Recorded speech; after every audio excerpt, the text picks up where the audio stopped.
Bonjour à tous, bienvenue à l'émission Soyez rusés et aujourd'hui on fait un projet DIY, on fait une décoration murale pour vos fleurs, pour vos ustensiles, quelque chose qui va bien s'accrocher au mur.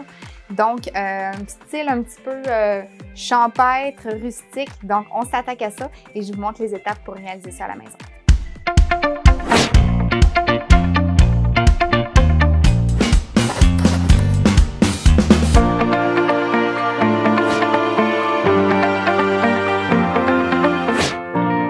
Aujourd'hui, ce qu'on réalise, c'est un projet Do It Yourself. On va faire une planche décorative. Mais là, je vais vous expliquer un petit peu d'où part l'idée parce que ce que je vais vous proposer aujourd'hui, vous pouvez le réaliser à la maison facilement. Mais il y a aussi un concept chez Rusé qu'on fait, c'est des ensembles DIY prêts à créer. Donc, je vous explique rapidement le concept parce que des fois, on n'a pas toujours tous les outils à la maison pour pouvoir réaliser ce que je vais vous montrer aujourd'hui. Ça demande un peu plus d'outils que les autres émissions. Donc, pas uniquement pinceau, on va avoir besoin d'une scie sauteuse, d'une sableuse. Donc, si jamais c'est des choses que vous n'avez pas à la maison, Rusé a pensé à vous. J'ai simplifié en fait une dizaine de projets Do It Yourself qui sont disponibles sur la boutique en ligne. Vous recevez vraiment votre kit à la maison. Le kit est pré-percé, pré-coupé. Tout est prêt. Vous recevez vos pièces de bois, votre peinture, votre pinceau. Vous ouvrez la boîte, vous êtes prêt à commencer votre projet. C'est vraiment un concept qui est unique, qui est intéressant pour pouvoir faire des projets à la maison, pour pouvoir vous familiariser un petit peu avec le do-it-yourself, les projets faits main. Ça vous donne quand même vraiment beaucoup de facilité. Il y a un tutoriel qui accompagne ça. Donc, sachez que ça existe aussi si des fois vous voulez commencer des projets à la maison. Puis, d'autant plus, ce qui est intéressant, c'est que tous les kits qui sont offerts chez Rusé, c'est des kits qui sont faits à partir de matériaux récupérés. Donc, le bois, c'est du bois qui est récupéré et les projets sont faits en sous-traitance par une bel organisme de la région qui est l'entreprise Prise. Je ne sais pas si vous connaissez. En fait, moi, je m'occupe vraiment de faire toute la conceptualisation, l'idéation un petit peu des projets, des kits. Et en fait, Prise travaille en collaboration avec moi pour générer en fait les différents kits, les fabriquer à partir de leur retail de bois. Donc, on est vraiment dans l'économie circulaire, dans le fait main, on s'amuse avec ça. Première étape, je vais vraiment utiliser une vieille planche de bois que j'avais ici. Des fois, vous pouvez prendre le temps de fouiner un petit peu. On a souvent une petite retaille de bois qui traîne dans le garage à la maison. Si on peut la récupérer, c'est encore mieux. Sinon, vous pouvez toujours aller en quincaillerie, acheter une petite pièce de bois, mais on n'a pas besoin de quelque chose qui est très, très gros. L'idée, en fait, c'est vraiment de venir utiliser une pièce de bois dont vous aimez premièrement l'essence du bois. Vous allez avoir quand même une bonne épaisseur, là, au moins, je vous dirais, 1 pouce. Peut-être, là, ici, je dois avoir, là, je vais à l'œil, là, mais un demi-pouce peut-être. Ça peut être quand même tout aussi intéressant. Je vais vous montrer plus tard, là, une autre épaisseur qu'on peut utiliser. Donc, moi, j'ai pris une vieille planche de bois qui est récupérée. Même à la limite, je le vois là, un petit peu, elle fait un petit peu le rond, elle n'est pas 100% droite. Pour ma part, j'aime beaucoup récupérer et c'est vraiment une planche qui va être décorative. Donc, ça me pose vraiment pas de problème, mais c'est vraiment à vous de voir. Il faut choisir à la base. Ça va être votre base de projet. Donc, choisir une belle pièce que vous aimez. Moi, elle a des nœuds, elle a des trous, elle a du vécu, mais ça va vraiment fonctionner avec le style plus rustique que je veux lui donner, que je veux aller rechercher. Je me suis vraiment imprimé un modèle que j'ai trouvé sur Internet. D'une planche, le format que j'aimais, je l'ai mis en plus gros format. Et ce que je viens faire, c'est que je viens utiliser un papier décalque et je viens toujours mettre le papier entre ma feuille et ma pièce de bois.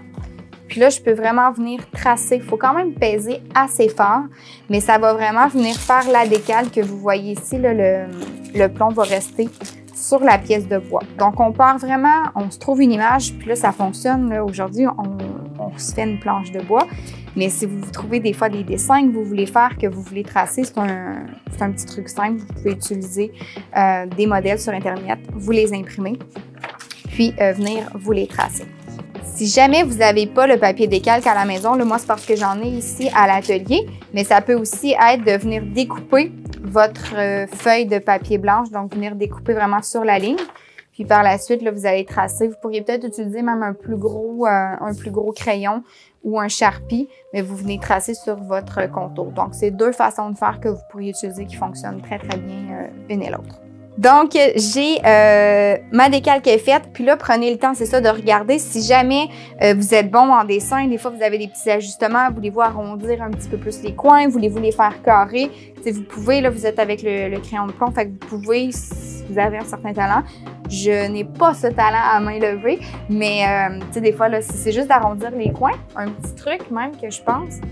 Vous pouvez utiliser des pots, là, celui-là, il est peut-être pas tout à fait rond, mais vous pouvez vous faire des coins avec des pots de yogourt, des fois, ou tout ce qui a une petite forme de rond, des fois, vous pouvez vous le tracer avec ça aussi. Donc, vous pouvez ajuster, voulez-vous grossir le trou, parce que des fois, on trouve des modèles, mais on veut les ajuster un petit peu. Donc, prenez le temps de bien faire votre pièce, puis par la suite, bien, on s'en va découper ça à la scie. Donc, j'ai pris le temps vraiment de tout venir découper la forme que j'avais tracée sur ma pièce de bois. Et je suis venue aussi sabler là, pour vraiment enlever si jamais il y avait quoi que ce soit. Là, moi, c'est une autre planche que j'ai prise qui était déjà faite. Puis je vais vous montrer aussi, là, en fait, elle était vraiment sur le vernis. Donc, pour vous montrer aussi, tout dépendamment de la pièce de bois. Celle sur laquelle j'avais fait la décale, qu'elle était vraiment déjà sur le bois brut. Donc celle-là, je suis vraiment venue enlever toute la surface vernie. Si je veux vraiment que ma peinture adhère à ma planche, là, ça va vraiment être la façon de le faire. Donc j'ai tout découpé, j'ai sablé. Là, je suis venue sabler au papier 80 pour enlever mon vernis. Puis par la suite, je suis venue sabler avec un papier un petit peu plus doux, donc un 220, 240 là, pour venir adoucir les côtés. Donc, une fois que le projet un peu plus brut est fait, on va se lancer dans la peinture. Donc, je me lance, je vais lui donner, c'est ça, un style un petit peu champêtre rustique. Donc, je vais vraiment venir faire un faux fini qui est très usé, très vieillot, mais je vais venir mettre mes 2 couches de peinture. Au niveau de la peinture, quelle peinture est-ce que j'utilise? C'est toujours un peu un débat. Je peux utiliser la fameuse chalk paint qu'on voit beaucoup sur des projets décoratifs. Sinon, mon côté récupération aussi, je vous invite toujours, si vous avez des fois des restants à la maison, peinture à mur, peinture, évidemment peinture à l'eau idéalement, là, mais vous pouvez utiliser, surtout si vous êtes sur une surface de bois brut, ça adhère très très bien, il n'y a même pas de problème là. Donc, je viens mettre ma première couche de peinture. Puis vraiment, là, toujours mettre la peinture dans le sens du bois, du grain du bois. Là, je vois vraiment ici que mon sens est de cette façon-là, donc je n'irai pas à la verticale. Je vais vraiment suivre mon grain de bois, puis ça va être la même chose tantôt aussi quand je vais me lancer là, pour l'user, pour faire l'effet vieillot. Si jamais vous auriez aimé teindre votre planche, vous auriez pu le faire avec une teinture pour votre bois, ou même un petit truc aussi, vous pouvez diluer votre peinture dans l'eau. Puis, souvent, moitié-moitié. Vous pouvez venir faire une teinture sur votre bois aussi. C'est quelque chose qui est possible d'être fait. Mais là, je vais vraiment y aller avec une peinture qui est opaque, puis que je vais venir user par la suite.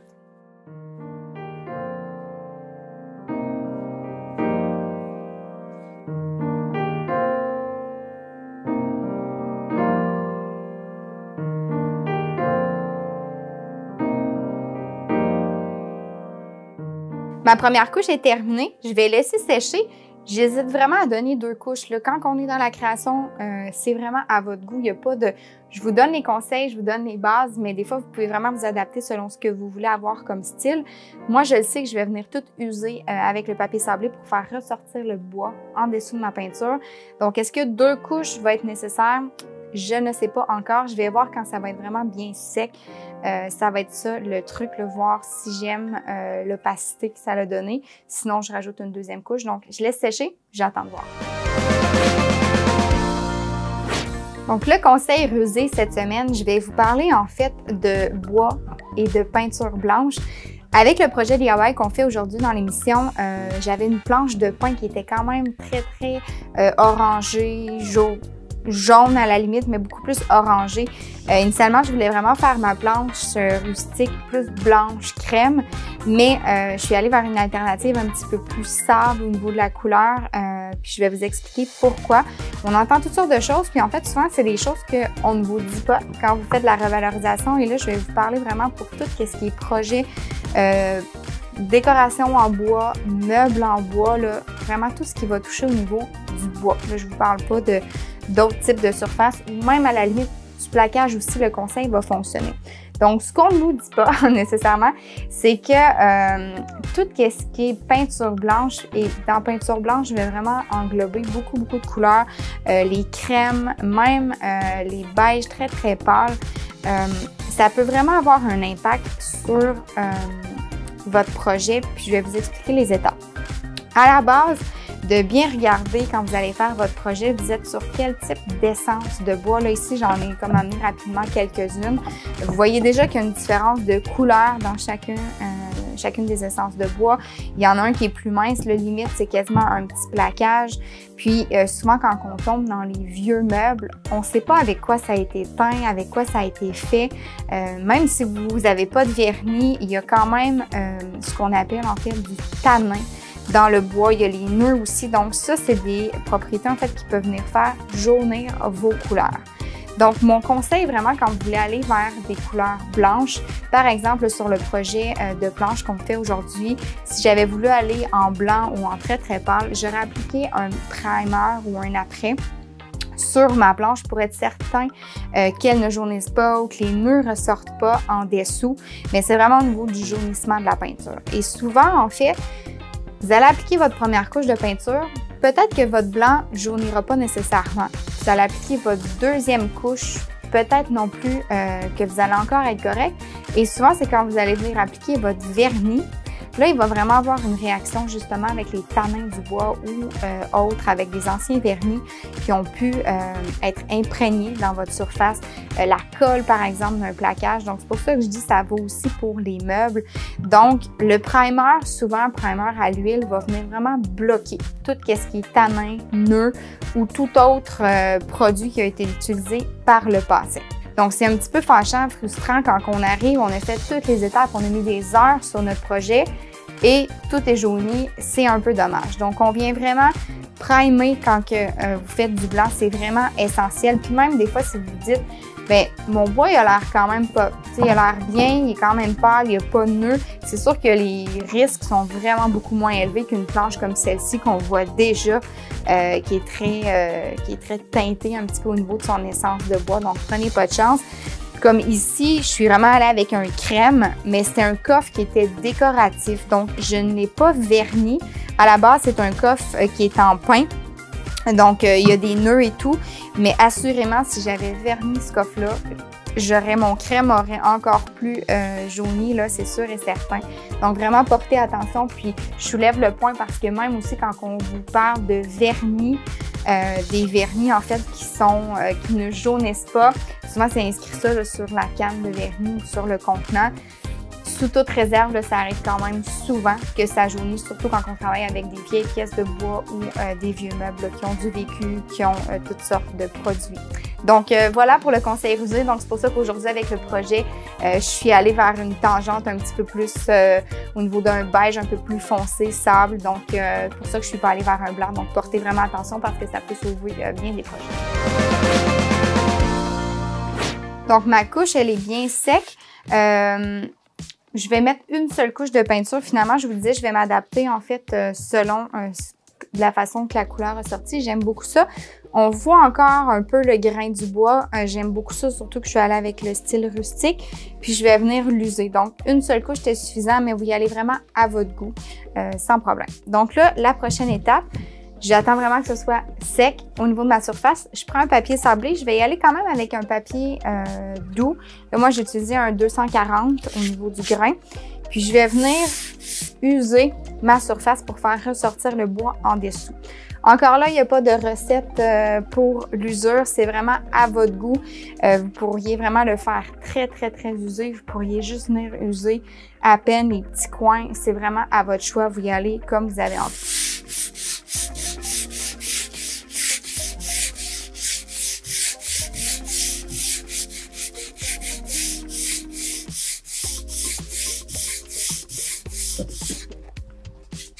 Donc, on voit vraiment là, que les veinures du bois ressortent là, quand je sable. Donc, c'est ce que je veux. Ici, j'ai mes petits nœuds, mais moi, j'aime beaucoup ça. Donc, je continue à sabler ma planche de cette façon-là. Toujours comme la peinture dans le sens de mon grain de bois. Je n'irai pas dans ce sens-là. Vraiment, ça ne fera pas un beau sablage. Donc, je continue pour avoir toute ma même surface.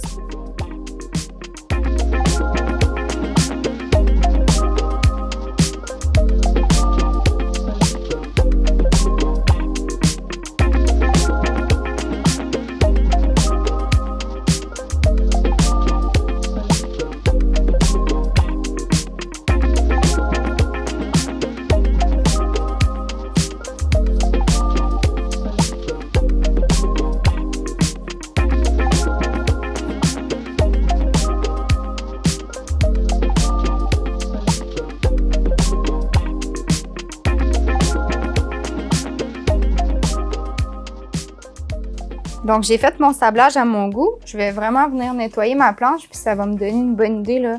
Ça va enlever toute la poussière, puis je vais pouvoir voir comme il faut ce que mon sablage a donné. Là, les nœuds ont ressorti. Moi, j'aime beaucoup ça, donc je les laisse de cette façon-là. Puis souvent, quand on vient faire créer de l'usure, que ce soit sur des meubles, sur des pièces décoratives, on essaie souvent d'y aller un peu avec la logique de... Si on veut recréer un petit peu le vécu du meuble, où est-ce que les pièces ont été utilisées? Tu sais, souvent, vis-à-vis les poignées de meubles. Ici, là, j'ai usé un petit peu plus au centre de la planche. Là, je comprends que c'est pas une vraie planche qui existait, mais d'essayer de recréer un petit peu ça. Je viens user un petit peu plus au niveau du centre de la planche, comme si elle avait été utilisée. Donc, d'y aller quand même logiquement quand on crée nos usures. Donc, je viens vraiment nettoyer ça. Je la laisse sécher comme il faut. Puis, je vais venir faire la petite partie décorative là, par la suite. On arrive à la portion décorative, en fait, de votre planche. Là, c'est le temps de vous amuser, c'est le temps de sortir toutes sortes de décorations pour venir ajouter sur votre planche. Première chose, c'est sûr que on peut venir lui mettre une petite corde ici, premièrement pour l'accrocher au mur. Puis là, on va juste vérifier, mais je voudrais peut-être avoir quelque chose d'un petit peu plus court. Elle est un peu trop grosse pour la planche, mais des fois, c'est ça, c'est de le tester, d'essayer. Ce type de corde-là, vous pouvez vraiment venir les dédoubler. Donc, je vais venir enlever un brin après la corde pour me permettre qu'elle se travaille un petit peu mieux avec le trou que j'ai percé. J'aurais pu aussi agrandir mon trou sans problème. On s'adapte vraiment toujours avec ce qu'on a sous la main. Je peux encore la redédoubler, mais je vais la laisser comme ça.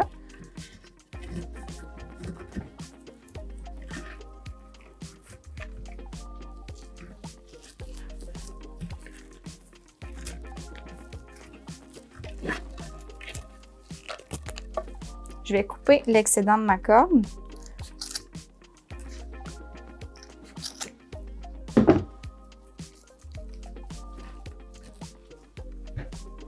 Comme ceci. Donc, je pourrais avoir une version 1, une planche bien simple que j'ai peint, que je peux venir accrocher au mur comme décoration, que je peux venir mettre sur le dosseret de mon comptoir. Je pourrais toujours m'en servir au centre de table. C'est sûr que là, on est avec la peinture, donc de venir déposer des choses chaudes comme des chaudrons, ces choses-là. C'est toute réserve, tu sais, quand c'est vraiment très, très chaud, c'est pas l'idéal avec une peinture. Donc, ce serait vraiment plus au niveau décoratif. Ce que je veux faire avec ma planche, pour moi, je voulais vraiment m'en servir comme support mural, donc de me faire une petite pochette pour venir mettre des fleurs ou d'autres accessoires décoratifs. Donc, j'ai sorti différentes pièces de tissu, j'ai sorti aussi de la dentelle, du ruban, donc je vais venir vraiment m'amuser avec ça. Ça, c'est la portion où vous vous amusez, vous venez créer avec ça. Donc, je vais me couper, là, je vais vérifier un peu la largeur, quelle grosseur je veux ma pochette. Je vais quand même avoir un bel espace pour contenir mes fleurs. Donc, quand même une belle dimension. Puis, je vais regarder aussi, j'hésite un petit peu, est-ce que j'y vais avec une pièce de courte pointe aussi que je pourrais récupérer. Je pense que je vais partir mon format à partir de ça.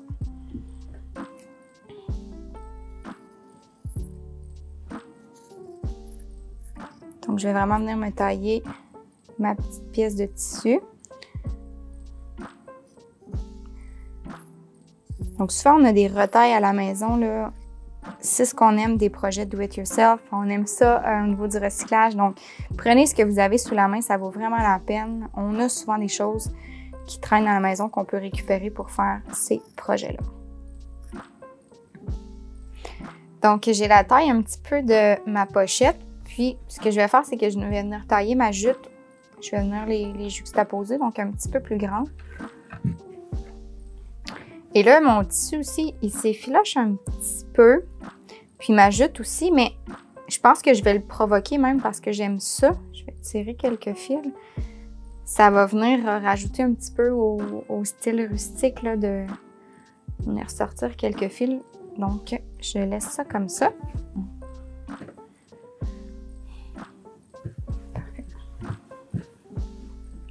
Donc, c'est pas non plus tout à fait droit. J'ai vraiment pris une retaille qui, c'est ça, qui a du vécu, qui est pas tout à fait droit. Mais je vais essayer après ça de la tailler là, un petit peu plus droite. Donc, je vais y aller comme ça. Je vais tailler un peu plus grand. Puis, ça va me permettre de venir jouer par la suite là, avec ma pièce.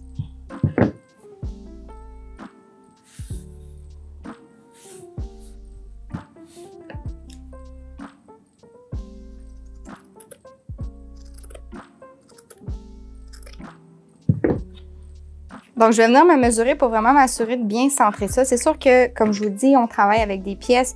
Je peux les mesurer aussi, mais des fois, j'aime beaucoup ça quand c'est pas tout droit, tout parfait. On travaille avec des pièces recyclées. Donc, ma pièce de dessus, je vais la laisser comme ça, mais je vais au moins me mesurer pour vraiment centrer le mieux possible tout ça. Parfait. Et là, je vais regarder un petit peu, là, j'ai sorti différentes dentelles. J'aurais même pu y aller avec ça aussi, là. On vient s'amuser, on vient créer.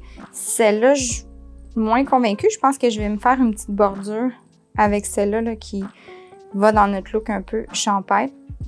Puis je vais venir fixer tout ça avec des petites punaises décoratives. Celles-ci sont en métal, donc je vais venir vraiment les mettre dans mon bois. Très important aussi, là, tantôt je vous parlais de l'épaisseur de votre bois. Là, j'ai vraiment assez épais, là, donc je sais que je ne passerai pas au travers de mon bois, mais quand même portez attention si jamais vous trouvez d'autres types de punaises ou si vous avez pris une planche un petit peu plus mince là, pour être sûr que vous avez suffisamment d'épaisseur. Donc, je laisse ça comme ça. Je vais commencer par venir tailler mes pièces ici.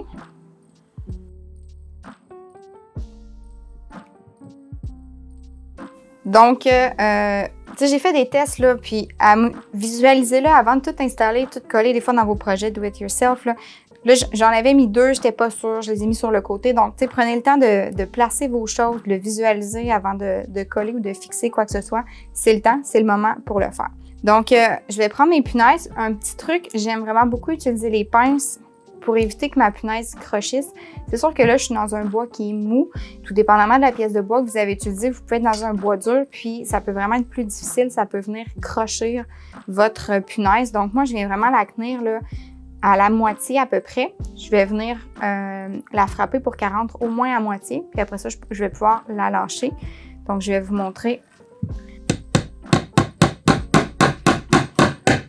Donc, une fois que la punaise, elle est à côté sur mes pinces, je vais venir les enlever. Là, je suis sûre qu'elle ne crochira plus. Et voilà, comme c'est ici. Je vais faire la même chose dans mes 4 coins. M'assurer de prendre toutes mes pièces de tissu là, quand je vais le faire. Tirez aussi bien votre pièce là, pour qu'elle soit bien placée.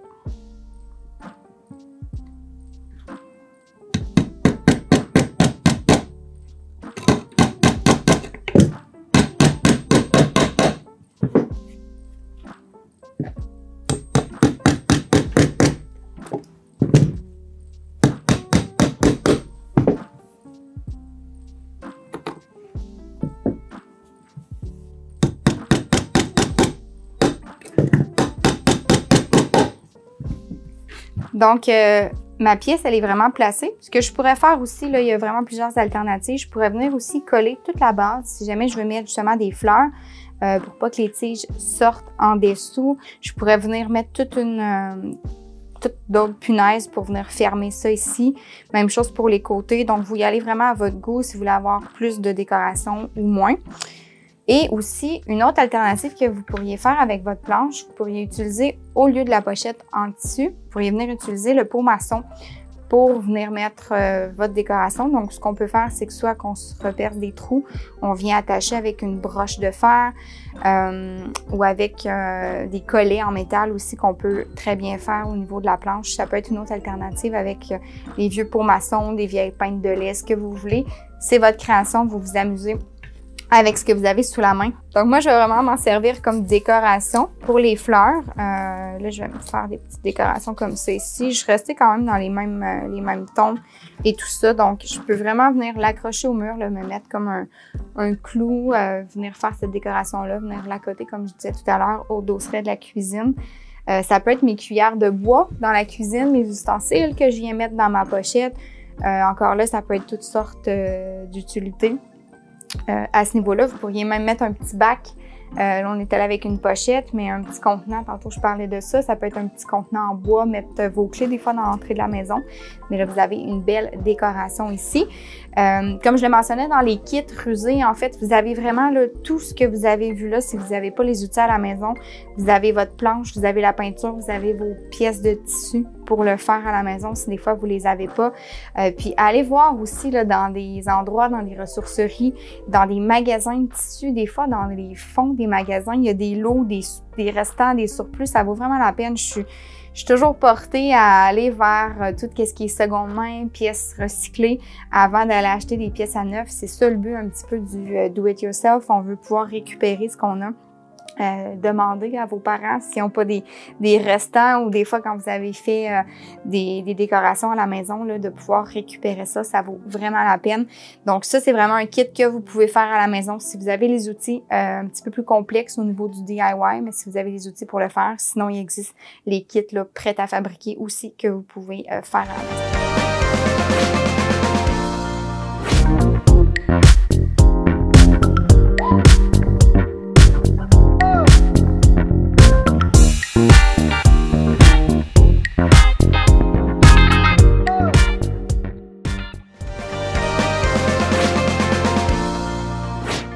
Donc, il vous reste plus qu'à aller accrocher votre belle création. Vous pouvez être fier de ce que vous avez fait. C'est toujours vraiment plaisant de pouvoir avoir fait la création de ses mains, puis de pouvoir le dire aussi aux invités quand ils vont vous demander où est-ce que vous avez fait votre création qui est sur votre mur. Donc, j'espère que vous avez aimé ça comme à chaque semaine, que vous vous êtes amusés, que vous avez appris des choses. Puis, on se revoit la semaine prochaine pour un autre technique DIY et projet.